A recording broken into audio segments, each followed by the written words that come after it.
Très bien. Bon, on enchaîne tout de suite sur le contexte international, puisqu'on venait de parler d'outsourcing. À quel degré, en fait, la conjoncture internationale, avec tout ce qu'on connaît, peut influencer et influence actuellement l'outsourcing? Ben, elle influence à deux niveaux. Dans le premier niveau, si tu peux reprendre un petit peu ce qui se passe dans le contexte international, aujourd'hui, augmentation des prix, inflation. Donc forcément, toutes les entreprises sont sous tension et cherchent le meilleur moyen de réduire leurs coûts pour pouvoir continuer à vendre à un prix, être compétitif. Et donc forcément, lorsqu'on revient à réduire les coûts, on va chercher à externaliser un certain nombre de choses qui ne sont pas essentielles dans le secteur. Donc forcément, ça apporte, disons, des opportunités pour nous en tant qu'outsourceurs d'activités complémentaires. Donc premier effet disons, de la crise, c'est pas un effet négatif si on prend le secteur en général. Maintenant, si tu reviens au niveau de nous en tant qu'entreprise, elle a deux effets. Le premier effet, c'est que, l'inflation fait que nos coûts augmentent.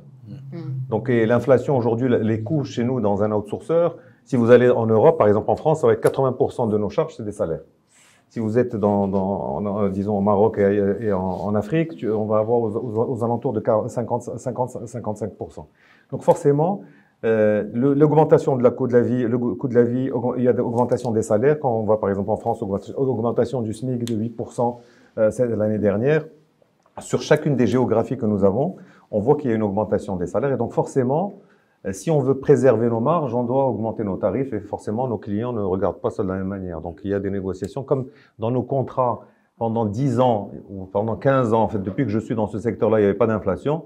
Donc, on ne mettait pas dans nos contrats des clauses dans lesquelles on pouvait réviser les prix en fonction de l'inflation.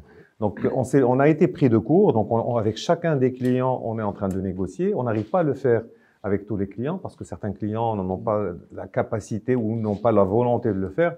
Mais on a un vrai travail à faire là-dessus, de telle sorte à préserver nos marges et continuer à offrir les emplois que nous avons.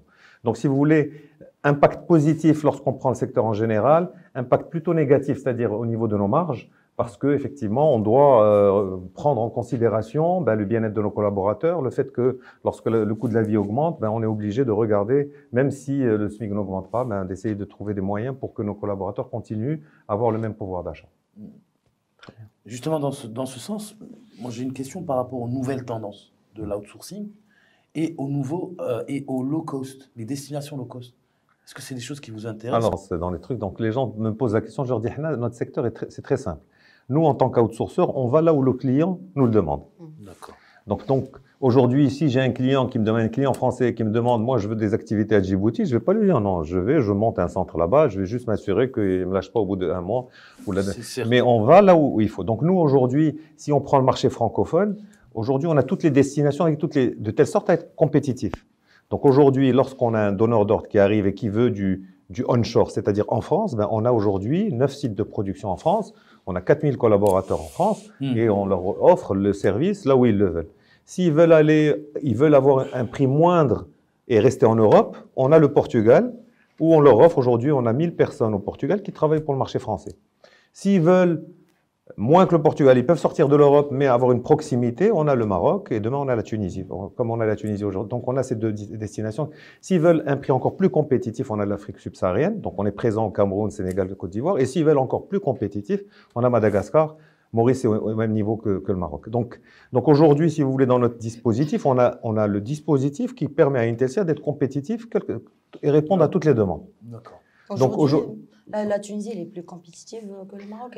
Elle est plus compétitive pour plusieurs raisons. Parce qu'aujourd'hui, structurellement, il y a eu la dévaluation. À un moment donné, les salaires étaient au même niveau, mais comme il y a une dévaluation, donc quand vous le remettez au niveau euro, quand vous comparez par rapport à nos clients, parce que nos clients nous payent en euros, donc forcément, c'est moindre. Donc il y a ça.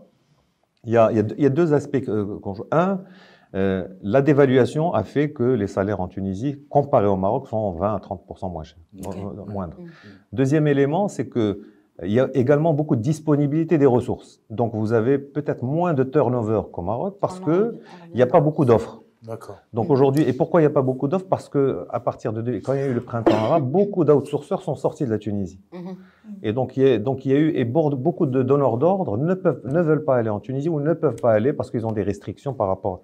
Donc forcément, on se retrouve avec un bassin d'emploi qui est riche, de qualité et qui est disponible. Donc forcément, pour un outsourceur qui va là-bas, il y aura moins de turnover qu'au Maroc, parce qu'au Maroc, de toute façon, quelqu'un Enfin, ça ne va pas, il va chez le voisin. Donc, vous connaissez un petit peu le parlera secteur. tout à l'heure. D'accord, on pourra en reparler. Justement.